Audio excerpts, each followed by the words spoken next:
नमस्कार, आप देख रहे हैं नेक्स्ट जन ब्रॉडकास्ट। ये वीडियो एक छात्र के लिए है। ये वीडियो 12th पास करने के बाद जो छात्र है उनके लिए भी है, या फिर ये वीडियो उनके लिए है जिन्होंने कभी सोचा था कि उन्हें ग्रेजुएशन करनी है, वो शायद नहीं कर पाए या फिर ग्रेजुएशन बीच में रह गई। इस पे पूरी इंफॉर्मेशन आज इस वीडियो में मैं आपको बताऊंगी कि अगर आपकी ग्रेजुएशन छूटी है तो क्या क्या आप कर सकते हैं, अब कैसे पढ़ाई आप पूरी कर सकते हैं। ये सारी जानकारी इस वीडियो के अंत तक मिलेगी, तब तक बने रहे। अक्सर कई स्टूडेंट्स के साथ ऐसा होता है कि किसी वजह से उनकी ग्रेजुएशन अधूरी रह जाती है। कोई एग्जाम छूट गया, कोई पर्सनल प्रॉब्लम्स आ गई या फिर फाइनेंशियल इशू के कारण पढ़ाई बीच में रुक जाती है। लेकिन सवाल ये उठता है, अब क्या करें? क्या वापस पढ़ाई शुरू की जा सकती है? कितने सालों में ग्रेजुएशन पूरा करना होता है? और अगर 5 साल या उससे ज्यादा गुजर गए तो क्या ऑप्शन बचता है? चलिए आज के इस वीडियो में इसकी पूरी जानकारी आपको देंगे। ग्रेजुएशन पूरी करने के टाइम लिमिट क्या होती है, सबसे पहले जानिए। नॉर्मली जब आप किसी भी ग्रेजुएशन कोर्स जैसे बीए, बीएससी, बीकॉम या कोई प्रोफेशनल कोर्स जैसे बीबीए, बीसीए वगैरह में एडमिशन लेते हैं तो उसकी एक अधिकतम समय सीमा होती है।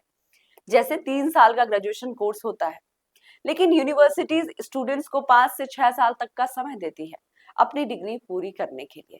यानी अगर आपके कुछ एग्जाम छूट गए या आपने किसी साल एग्जाम नहीं दिया तो भी आपको पूरा मौका मिलता है कि आप अपने बचे हुए पेपर्स अगले 2-3 सालों में क्लियर कर सके। अब सवाल है, अगर 5 से 6 साल से ज्यादा हो गए तो क्या करें?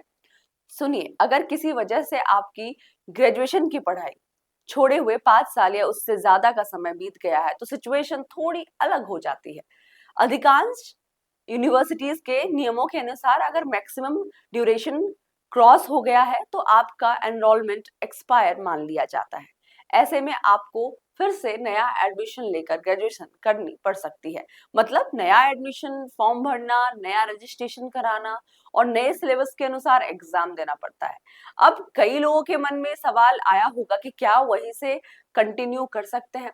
अब सवाल आता है कि क्या हम वहीं से कंटिन्यू कर सकते हैं जहां पढ़ाई छूटी थी? जवाब है, कुछ यूनिवर्सिटीज में री एडमिशन का ऑप्शन होता है।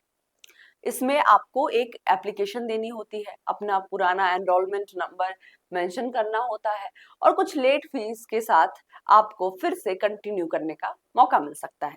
लेकिन ये सब यूनिवर्सिटी के रूल पर निर्भर करता है। कहीं कहीं सीधे रीएडमिशन अलाउ नहीं होता और आपको फिर से फर्स्ट ईयर से पढ़ाई शुरू करनी पड़ सकती है। हाँ, मगर कुछ स्पेशल केस में ध्यान दीजिए। अगर आप किसी यूनिवर्सिटी यानी ओपन यूनिवर्सिटी जैसे इग्नू, डीयू, एसओएल या अन्य डिस्टेंस एजुकेशन मोड से पढ़ाई कर रहे हैं तो थोड़ी फ्लेक्सिबिलिटी मिलती है। इग्नू जैसे संस्थाओं में ग्रेजुएशन के लिए 6 साल तक का समय मिलता है। एक्सटेंशन लेने का भी ऑप्शन होता है छोटी फीस के साथ। इसलिए अगर आपको लगता है कि रेगुलर मोड से ग्रेजुएशन पूरी नहीं हो पाएगी तो ओपन यूनिवर्सिटी का सहारा लिया जा सकता है। आपको अपनी पढ़ाई दोबारा शुरू करने के लिए कुछ जरूरी डॉक्यूमेंट्स तैयार रखना बहुत जरूरी है। पुराना एनरोलमेंट नंबर या रोल नंबर, पास हुए सब्जेक्ट्स की मार्कशीट, माइग्रेशन सर्टिफिकेट अगर यूनिवर्सिटी बदल रहे हैं आप तो, फ्रेश एडमिशन फॉर्म, री एडमिशन फीस। तो दोस्तों, उम्मीद है आपको क्लैरिटी मिल गई होगी। समय के अंदर अंदर अपने एग्जाम्स क्लियर कीजिए। अगर समय निकल भी गया तो नए तरीके से अपने पढ़ाई को शुरू करिए। याद रखिए, पढ़ाई कभी भी वेस्ट नहीं जाती, बस थोड़ा हिम्मत और प्लानिंग की जरूरत होती है। चलिए मिलते हैं एक नए वीडियो के साथ, नए टॉपिक्स के साथ। तब तक के लिए पढ़ते रहिए और आगे बढ़ते रहिए। अगर आपको वीडियो पसंद आई तो लाइक और हमारे साथ जुड़ने के लिए नेक्स्ट जन ब्रॉडकास्ट को सब्सक्राइब करें।